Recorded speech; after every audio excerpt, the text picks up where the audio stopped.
He came home early. The house was supposed to be silent. But as he stepped through the door, he heard something that didn't belong. Laughter, small footsteps, the sound of life. His jaw clenched, his heart tightened. Who brought children into his house? But when he stormed into the sitting room to confront the noise, 2 tiny boys ran straight into his arms. And in that one moment, something happened, something no one saw coming. The coldest man she'd ever known didn't step back. He didn't shout. He just stood there, holding the very thing he swore he'd never allow. And from that moment on, the mansion was never the same again. Stephanie Cole never planned to bring her children into that house. Not that day, not ever. But when her babysitter called in sick at 5:06 a.m., and the daycare said they were full, she had no choice. Rent was due, the fridge was half empty, and William Baker, the man she worked for, had one rule that echoed louder than any other. No children, not in this house, not even for a second. William's home was a fortress, a place of silence, of routine, of control. Perched above the Atlantic cliffs, the mansion was cold, beautiful but lifeless. People said he liked it that way. He'd fired staff over a dish left out of place. One woman got dismissed for lighting a scented candle, another for playing soft music in the kitchen. But Stephanie, she didn't break rules because she was careless. She broke them because she was desperate. So she packed snacks into the diaper bag, buckled her twins into the stroller and whispered, "Just stay quiet, okay? Just for today." She wheeled them through the side entrance. Her fingers trembled on the doorknob, and as the sun rose over the sea, she hid her sons in the laundry room, tucked between folded linens and cleaning supplies. She kissed their foreheads, set a phone with cartoons playing low, then she stood up straight and went back to work. She dusted the railings, polished the silver, mopped the marble floors with quiet, focused precision. Every few minutes she checked on them, every time she breathed a sigh of relief, until she heard it. Laughter. Not the cartoons, not the babies. Him, William Baker. He had come home early. What he saw next would break the silence he spent a lifetime building. But before we begin Chapter 1, I invite you to pause with me. Click subscribe, like this video, and tell us where in the world you're watching from.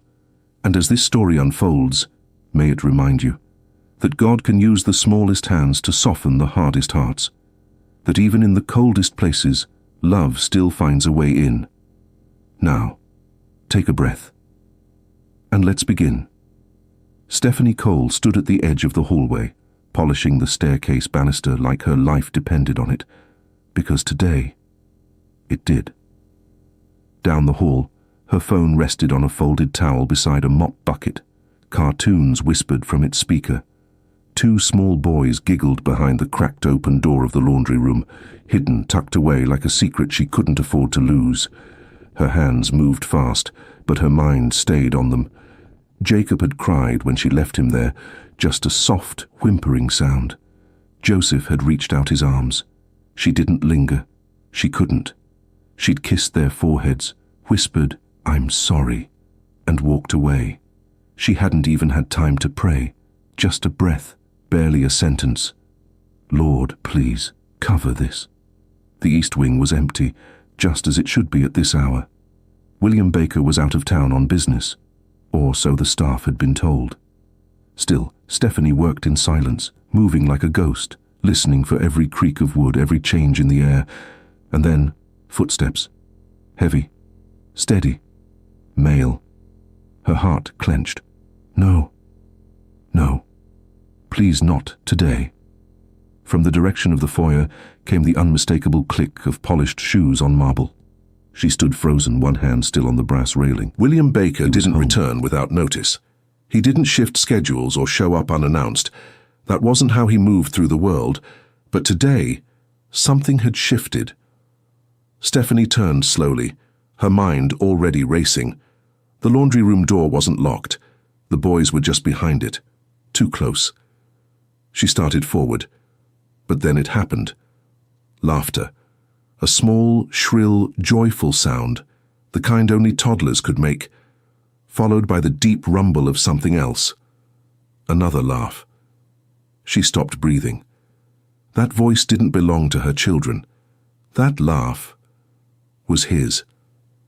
Stephanie moved before she could think, half running, half praying, turning the corner into the sitting room like she was walking into judgment. And there he was, William Baker, tall, suited, powerful, on the floor, on the floor. One of her boys, Joseph, was crawling into his lap, sticky hands on the man's expensive shirt. Jacob was standing nearby, giggling as he pulled on William's silk tie like it was a toy. And William? He wasn't moving to stop them. He wasn't yelling. He wasn't calling for security. He was smiling. Not a smirk. Not forced. A real smile. Like it surprised even him. Stephanie's voice caught in her throat. She stepped forward. I can explain, she stammered, her voice cracking with guilt. William didn't look up at first. His eyes were on the child in his lap, who had just rested his cheek on the billionaire's chest like he belonged there. Then Jacob said it, soft, innocent, certain. Dada. Stephanie covered her mouth with both hands. Everything in the room stilled. The air changed. William blinked. The moment clung to him like dust in sunlight. Then he finally looked up. They called me Dada, he said, his voice quiet, not confused, not amused, just struck. Stephanie couldn't move. Her knees felt weak. Her throat burned. I didn't mean for this to happen, she whispered. My sitter, she cancelled. I didn't know what else to do. William still didn't speak. Joseph curled into his arms. Jacob sat beside him, humming a tune from the cartoon they'd been watching. And the man who had once said, I don't want children in my house, sat still, like he couldn't bear to move, like if he did, the moment might disappear. Stephanie didn't know what to do. Should she pick the boys up, apologize again, leave? But then William reached out, gently, and brushed a crumb from Jacob's chin. The gesture stopped her breath. He didn't flinch. He didn't pull away. He looked like a man who hadn't held something soft in years. Light touch was foreign, but welcome. Then he said it. They're not a problem. 3 simple words. But when Stephanie heard them, something broke inside her. All the fear, all the pressure, all the silent prayers. She felt it crash through her like a wave she'd been holding back too long. She didn't cry. Not yet. But her eyes stung. And deep down, she felt something she hadn't let herself feel in a very long time. Hope. Stephanie didn't sleep that night. Even after the boys had dozed off, curled like commas beneath their faded superhero blanket, she lay awake, staring at the ceiling of the guest quarters, trying to make sense of what had happened. Not once had William Baker mentioned the incident, not during dinner, not during his final walk through the hallways before bed, not when he passed her in the corridor with that same unreadable face. And yet, something in the house had shifted, not loudly, not with announcements or explanations, but quietly, like a small crack forming in a frozen lake.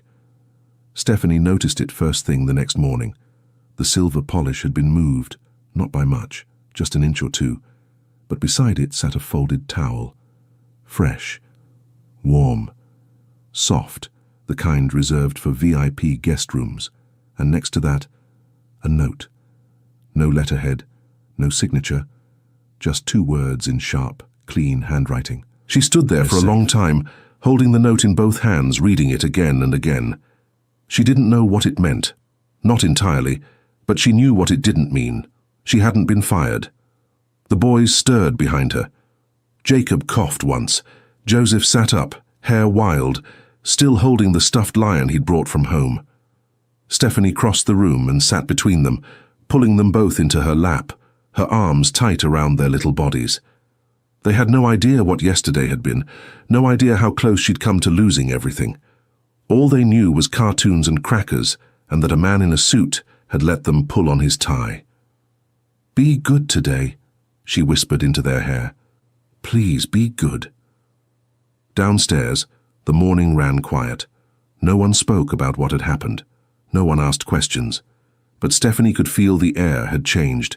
It was warmer, not by degrees, but by spirit. She kept to her routine, not daring to step out of line.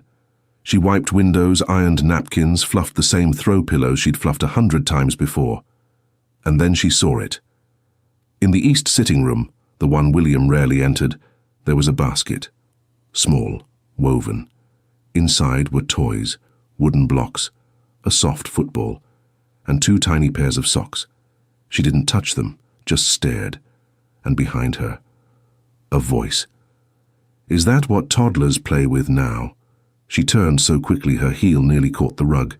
William stood in the doorway, hands in his pockets, gaze casual, but too steady to be accidental. Stephanie swallowed. Yes, well, some do. He nodded once, as if storing that information.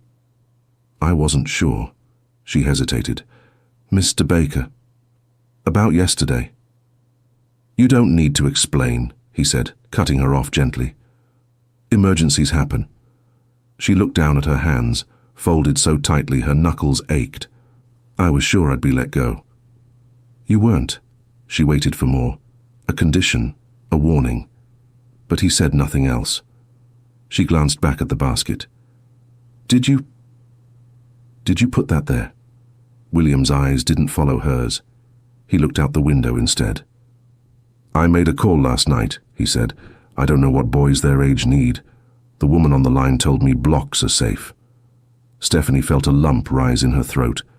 They're not a problem, he added again, as if repeating it made it more true. Or maybe, as if saying it aloud was something he needed to believe. She nodded. They're good boys. They just haven't had much stability. He looked at her then. Really looked. And for a split second something flickered behind his eyes. A sadness. A memory. A weight he wasn't ready to name. They're not the only ones, he said softly, then turned and walked away. She stood there a moment longer, her heart echoing in her chest. Something was breaking open in him, not all at once, not fast, but like frost melting from a window, slow, quiet, and undeniable. The basket didn't move.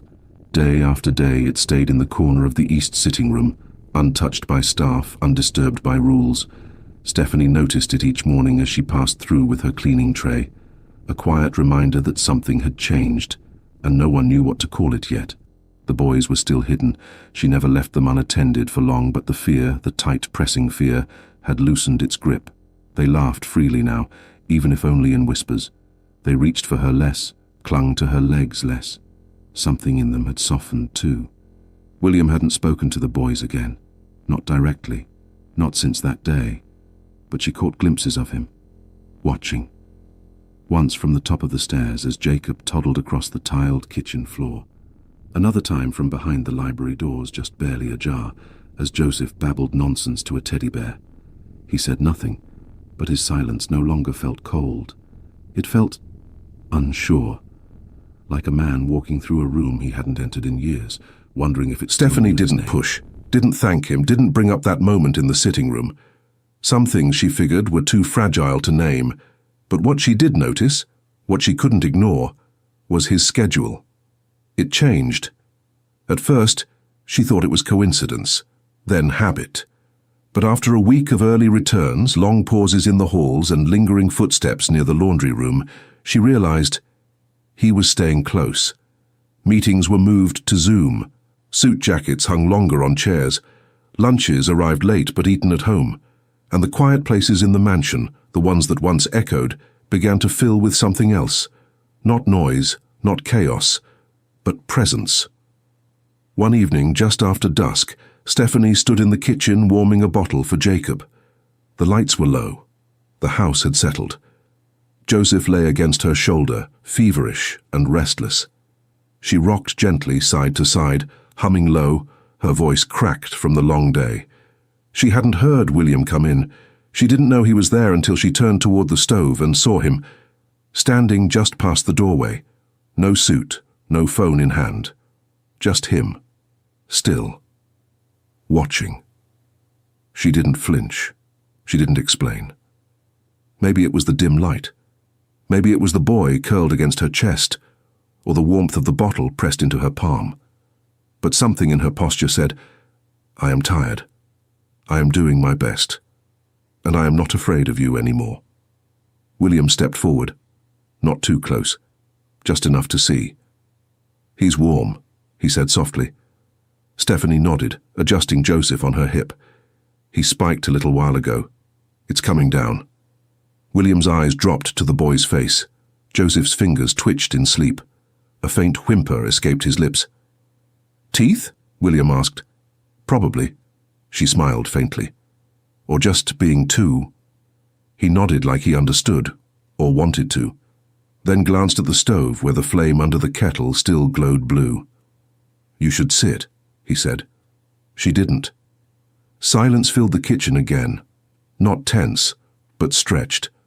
And then William did something no one would have believed.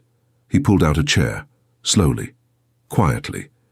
He pulled out a chair at the end of the table and sat down. No commands, no clipboard, no orders or inspections. Just a man, in a kitchen, with nothing to prove. Stephanie shifted her weight, Joseph still sleeping against her. She poured the warm milk into the bottle, screwed on the lid, and shook it gently in her hand. "I sing to them," she said quietly, almost without thinking. "When they're sick, when I don't know what else to do." William looked up. "Do you believe it helps?" Stephanie nodded. "Not always, but I think they know I'm there." He didn't respond, but he stayed. Long enough for the kettle to whistle. Long enough for the boy in her arms to breathe easier, and in the hush between them, something holy settled. Not love, not yet, but the beginning of comfort. The sound of walls cracking, and the steady ache of a man remembering what it feels like to simply stay. The first time Stephanie saw Amanda Rivers, she didn't know who she was.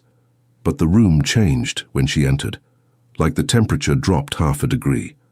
Like something delicate in the air had been pushed aside. She wore cream silk, tailored, pressed, effortless. Her heels didn't click on the marble. They whispered, and her perfume lingered longer than her smile.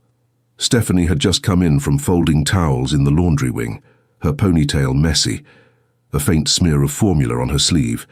She was about to turn into the main hallway when she heard it. Laughter, low and cultured, drifting through the open parlor doors. William's voice followed a moment later, quieter, harder to place.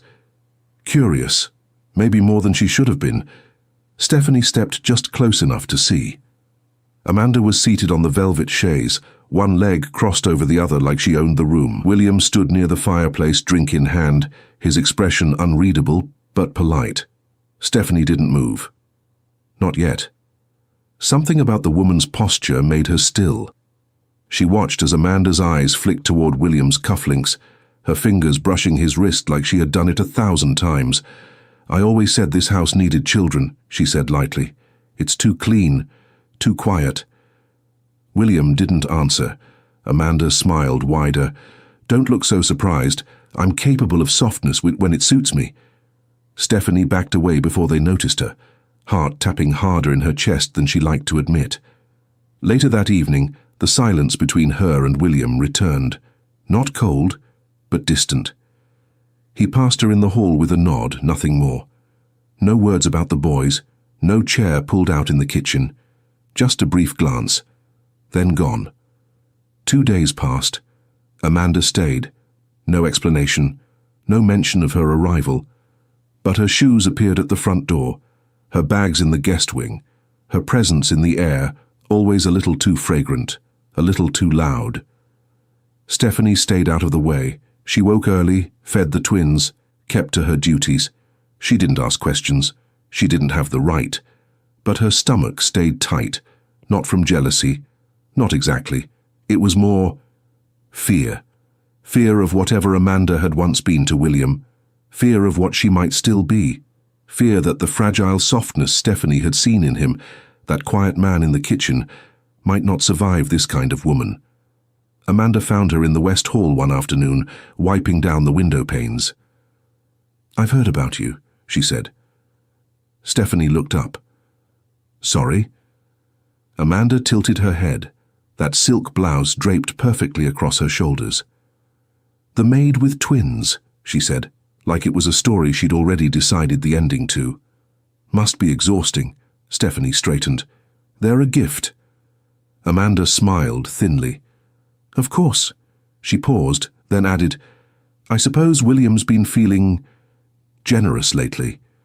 Stephanie said nothing. She didn't need to. Some words weren't meant to be answered, just endured. Amanda's gaze drifted to the hallway behind her. This house used to run like a museum. Now I hear lullabies in the walls. She turned without waiting for a reply. That night, William stood by the front windows long after dinner had ended. Stephanie passed through with a laundry basket, paused just long enough to see him staring into the dark. She almost kept walking, but something made her stop. I didn't know she was coming, she said gently. William didn't turn. Neither did I. Silence filled the space between them, thick, honest, a little tired. She seems familiar, Stephanie added carefully. She's part of an older life, he said, the kind that looks good in pictures but never fit in the frame. Stephanie swallowed. She didn't know if that was supposed to comfort her, but it did, in a quiet, aching way. She nodded, shifted the basket in her hands and walked away, but William's voice came behind her, softer now. I see what this house used to be. When she's here, he paused, and what it is becoming when you are. It started with a whisper, not a scream, not an accusation, just a question, asked too quietly in the wrong hallway, and heard by the wrong person. Has anyone seen the Baker clock? That's all it took. The clock in question sat on a mantel in William's private study, antique, hand-carved, passed down through 3 generations, not loud, not grand, but rare, priceless, sentimental, and now, gone. Stephanie hadn't even known it existed until the estate manager came looking for it. He asked once, then twice, then with sharper eyes. She was in the kitchen with Joseph on her hip when the manager entered, his voice polite, too polite. Miss Cole, have you seen anything unusual this week? She shook her head. No, he smiled in a way that didn't reach his eyes. Just making sure all's in order. He turned to leave, then glanced over his shoulder. Oh, lovely boy. I imagine twins are curious, into everything. Stephanie blinked. Her chest tightened just slightly. I keep them close, she said calmly. They don't go near the study. He nodded, said nothing more. But something changed in the air after that. By evening, the staff had grown quieter. Doors that used to stay open now clicked shut behind her. Polite greetings turned into brief nods, and when she entered the dining hall to clear plates, 2 maids stopped talking altogether. She knew that silence. She'd grown up with it. The kind that doesn't accuse you to your face, just leaves you to feel guilty in the room. That night she passed William in the hall. He didn't stop, didn't speak. She told herself he was just tired, busy, distracted. But still, he didn't look at her. The next morning her locker had been opened. Not broken, not forced, just opened. A few of the boys' toys were moved. A framed photo of her mother lay face down on the bench. Stephanie stared at it for a long time, her hands trembling as she picked it up. This wasn't an accident, it was a warning, a quiet, careful message. She wanted to cry, she didn't. Instead, she gathered her things, zipped her bag, and went to William's office. He wasn't there. She left a note on his desk, no anger, no emotion, just the truth. I didn't take it, but I know why it's easier to believe I did. Then she walked out. No scenes, no explanations, just one hand holding Jacob's, the other carrying Joseph against her chest. As she stepped out through the side entrance, she paused once just to look back. The mansion stood still, tall and clean and cold. The house that had begun to feel almost warm. She didn't say goodbye. She didn't expect anyone to notice.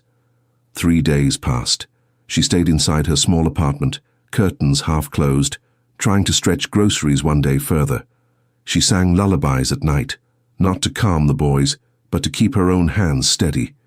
There was no call, no message, no update. And then, on the third afternoon, as she was folding laundry on the living room floor, there was a knock at the door. Not loud, but certain. She opened it with Joseph still in her arms. William Baker stood on the porch. No driver, no staff, just him. He held two things in his hands. One, the antique clock, the other, her note. He didn't speak at first, just looked at her, his jaw tight, his eyes tired. "I found it," he said softly. She nodded once. "Where?" "Under the piano," he replied. "Rolled back into the corner. One of the boys must have knocked it over." She waited. He shifted the clock in his hands. "I believed them," he added, voice lower now. "Even for a second, that's on me." Stephanie looked down. Her throat burned. He didn't ask. He just sat, right there on the stoop, with the clock in his lap and the weight of what he'd let happen still sitting on his shoulders. The boys peeked around the doorway. Jacob smiled. "Hi," he said softly. William looked up at him and smiled back. Not wide, not easy, but real. Stephanie stepped aside. "I didn't invite you in," she said gently. "I know," he replied. "I'm fine right here." And so he stayed, quiet, still, steady. Not to explain, not to fix, but just to be near. Until the silence began to feel safe again. The house felt wrong without them. Not silent, wrong. William walked the halls the next morning and realized how loud silence could be when you've tasted something better. He could still hear their laughter in the corners of the rooms, not as sound but as memory, as absence. The laundry room was too clean, the towels too tightly folded, the air too sharp. He found himself pausing outside the guest quarters. He knew they were empty, but his hand still hovered over the doorknob for a moment longer than it should have. He didn't open it. He didn't need to. The warmth was gone. The estate manager returned the clock that afternoon, polished, untouched. He set it carefully on the study mantel, the way he had years ago when William first inherited the house. "It was just a misunderstanding," he said. William didn't answer. The man cleared his throat. "The boys must have knocked it over by accident." Still, no reply. He shifted awkwardly. "We're lucky it wasn't broken." William turned to face him. "No," he said quietly. "We're not lucky." The estate manager blinked. "Sir?" William looked away, jaw tight. She left thinking this house would rather believe a lie than see her clearly. "That's not luck." The man had no answer for that. He left without another word. That evening, William sat alone in the kitchen.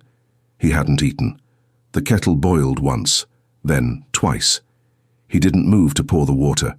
Instead, he reached into his pocket and pulled out the note. Her handwriting, still folded, still sharp around the edges. "I didn't take it, but I know why it's easier to believe I did." He read it again, and again, and again. He walked the house that night, not as an owner, but as a man searching for something he couldn't name. He paused in the east sitting room, where the basket still sat untouched.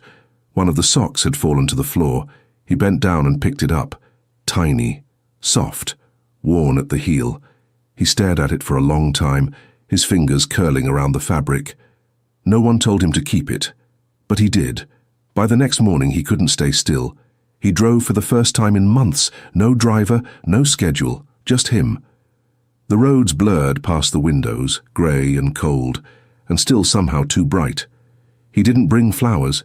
He didn't bring gifts, just the sock and her note. Stephanie opened the door slowly.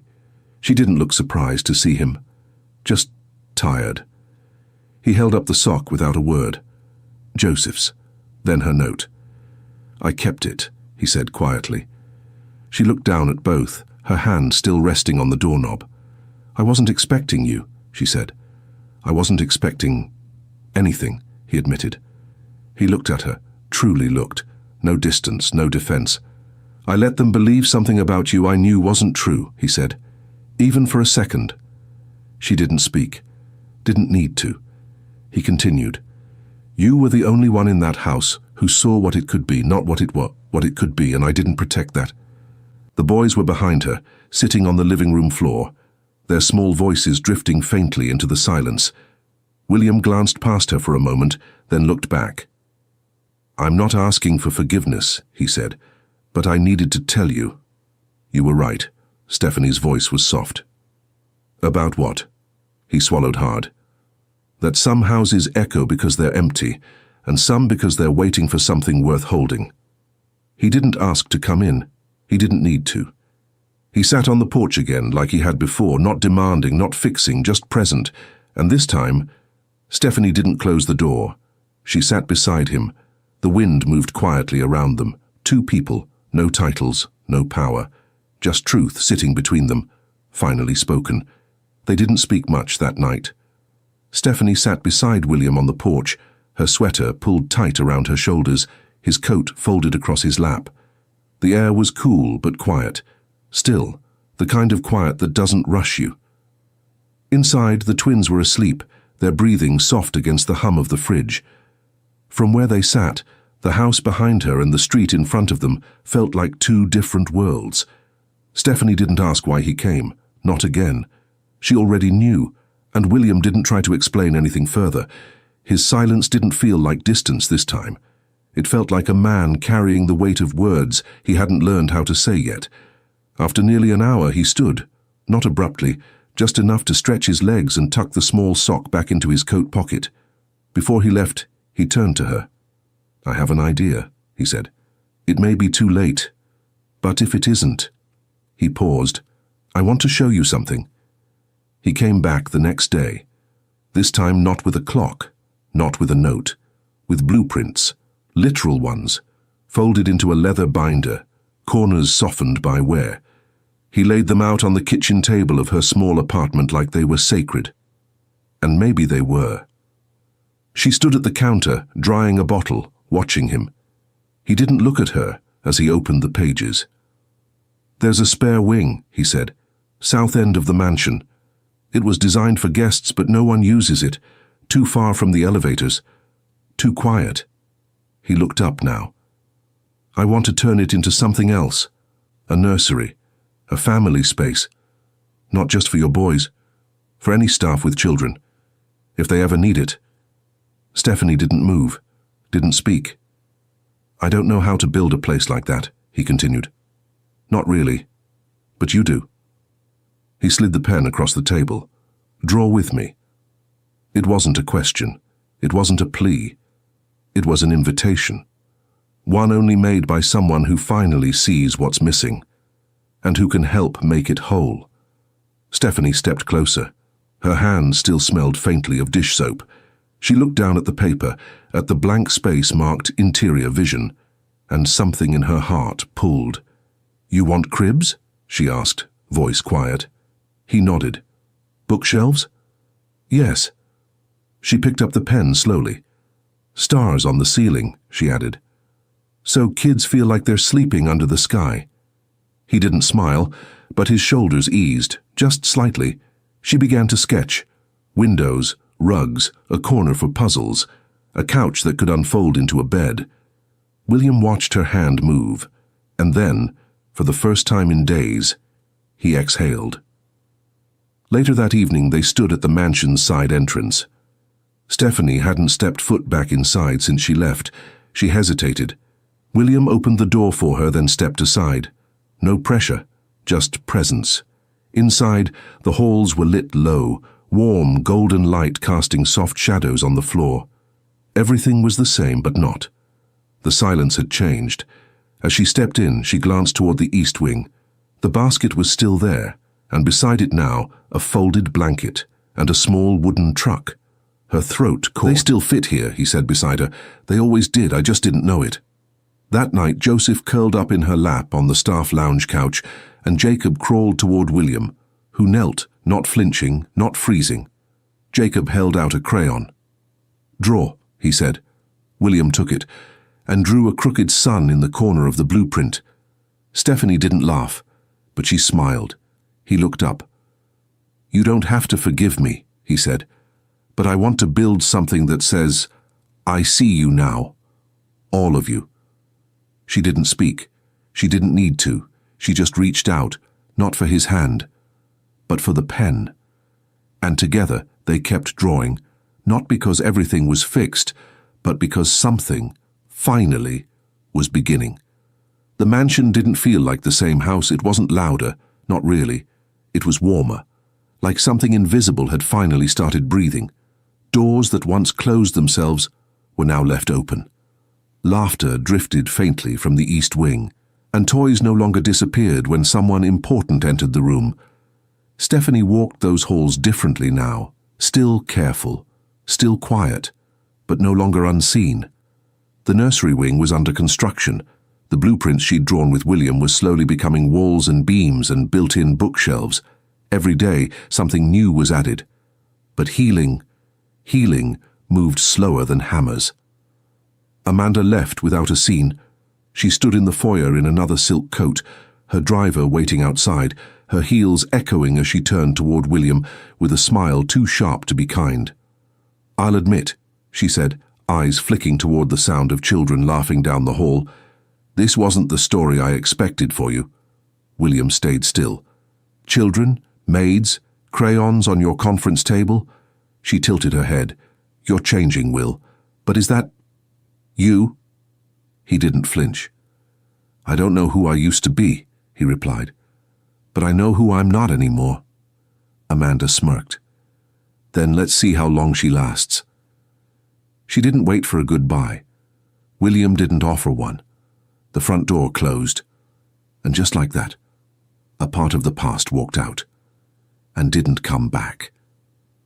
At the ribbon cutting for the new nursery, the staff gathered in soft murmurs, unsure of the moment, unsure if they were still working or witnessing something sacred. Stephanie stood near the back, the boys at her side, Jacob tugging at her sleeve, Joseph clapping at nothing in particular. William stepped up without a microphone. He cleared his throat and spoke not to the room but to the people. "This house used to echo," he said. "Now it breathes." There was a pause. "Because of them," he added. "Because of her." The staff turned slowly toward Stephanie. She didn't step forward. She didn't need to.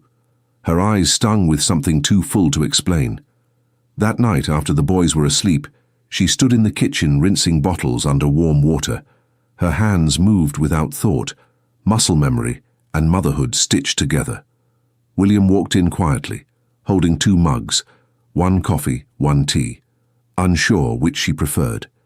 He set them beside her without a word. She didn't look up right away, just finished rinsing the last bottle, placed it on the rack and turned to him slowly. His voice was quiet, not rushed, not rehearsed. "You don't have to go," he said. Stephanie froze, not in fear, in wait. He wasn't asking, he wasn't begging, he was simply offering. "You don't have to stay either," he added, "but if you do, you won't have to wonder anymore." She didn't answer right away. The silence between them wasn't cold this time.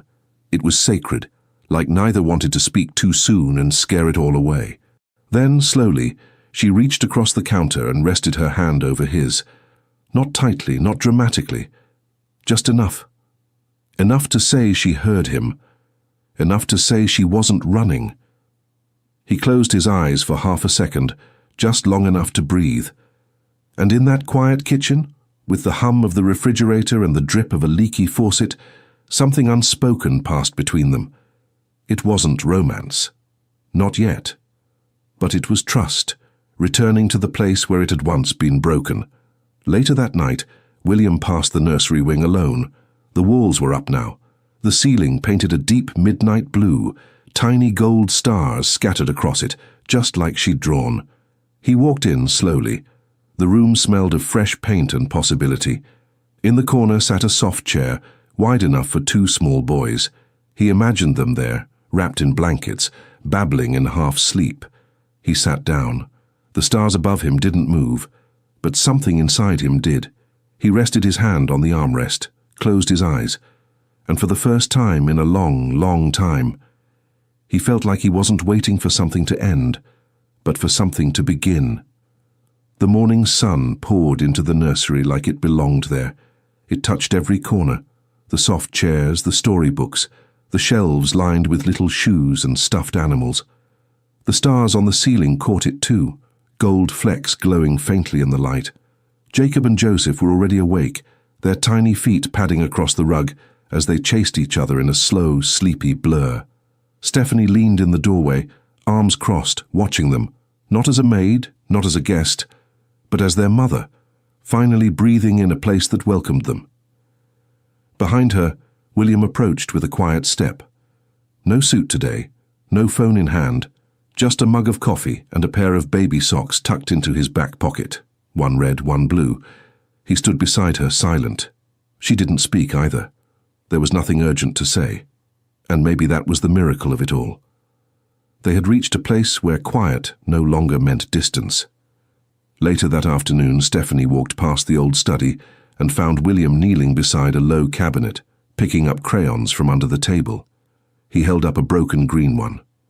"Joseph's," he said. "He bites the tips off." Stephanie smiled. "He thinks they're candy." William stood, rubbing the back of his neck. "I used to think messes meant something was broken," he said. "Now I think it just means something's alive." She looked at him for a moment, longer than usual. "You used to keep this place spotless," she said. He nodded. "It didn't feel like mine then. Not really."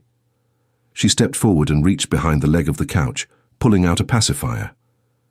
"Looks like we missed one," she said. William took it from her hand gently, not because it was fragile, but because the moment was. Then he held her gaze. "You've made this house something I didn't think it could be," he said. Stephanie didn't look away. "You stayed," she whispered, his voice lowered. "So did you." That evening, a small staff celebration was held in the garden, not formal, not lavish, just lanterns strung between trees and sandwiches passed on paper plates. The twins ran barefoot in the grass. Stephanie sat on a bench with a glass of lemonade in hand, and William, of all people, stood beside the grill, laughing at something the gardener said. It felt surreal. It felt earned. Later, as the sky dimmed and children yawned into their mother's arms, William rose to say a few words. No speech in hand, just his heart in his throat. "This house used to echo," he said softly. "Now it breathes." He looked at the twins tumbling in the grass, then at Stephanie, her eyes shining with something steady. "Because of them," he added. "Because of her." He didn't say more. He didn't need to. Some truths live better in silence. That night, as the house settled into its new rhythm, Stephanie stood in the kitchen rinsing bottles, her hands moving slow and peaceful. William walked in quietly, mug in hand, sleeves rolled up. He set the mug beside her. "You don't have to go," he said again. But this time, it didn't sound like an invitation. It sounded like home. Stephanie didn't speak. She simply turned off the tap, dried her hands, and rested one palm over his on the counter. It was enough. Weeks later, she found a photo on the nightstand. It hadn't been there the day before. It was framed simply, nothing fancy. Just a snapshot of William lying on the nursery floor, his tie half loosened, the boys sprawled across his chest in tangled joy. She blinked back tears she didn't expect. On the back, in small handwriting, were just 7 words. "Some homes are built from people first," and that's how it ended. Not with a kiss, not with a perfect line, but with a house that used to echo, now filled with footsteps, laughter, lullabies and grace. A man who had once shut the world out, now pausing to tie tiny sneakers before billion-dollar calls. A mother who once hid her children behind detergent bottles, now humming as she walks them to breakfast, no longer afraid. Not a fairy tale, but something better. Home.